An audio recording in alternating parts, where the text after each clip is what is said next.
the universal pre-K stuff is like really upsetting to me because I'm kind of anti-school in the first place. Yeah.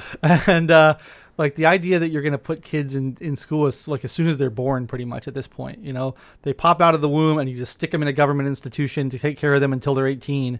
It seems really insidious to me. And I think the motives behind it are very insidious. I think they want to indoctrinate. They want to like raise the kids the way they want to raise the kids. And if the parents have a different idea, too bad. I think it's a really bad idea.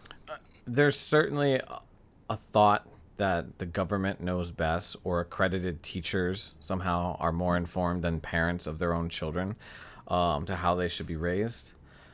The other problem that I have with both sides is they both want people to make a certain choice, and they're going to use policy to try to incentivize that choice, which I reject from the beginning. Like, yeah, I don't need, of course, if you write me a $12,000 check annually, which is what Josh Hawley wants to do, and put in my bank account, I'm not necessarily going to be upset about that $12,000 showing up. It certainly would help me. But I have certain values. I have 3 children. There's going to be more children. We already cut my income in half by my wife staying home. We're going to homeschool.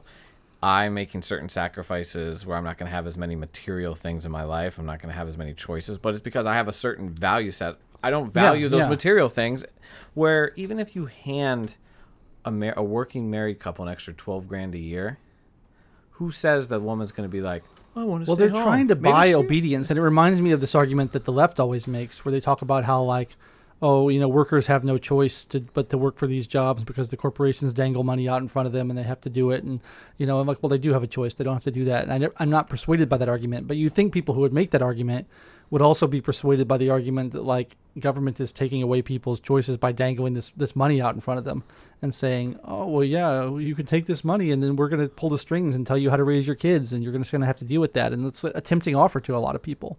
There was just a Washington Post article which features our friend and colleague Joel Davis and his restaurant, Marv's Place. If you're in northern West Virginia or southern Ohio, I highly recommend Marv's Place.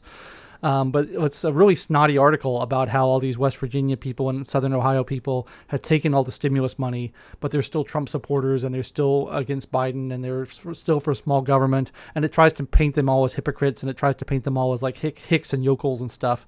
And I thought it was an offensive article, but like that's what they're trying to do, is they're trying to buy people's obedience by saying, take your stimulus money and then you'll be a good little citizen and you'll do what we tell you to do. Otherwise, we'll take away your stimulus money. And that's a really dangerous path to go down, I think.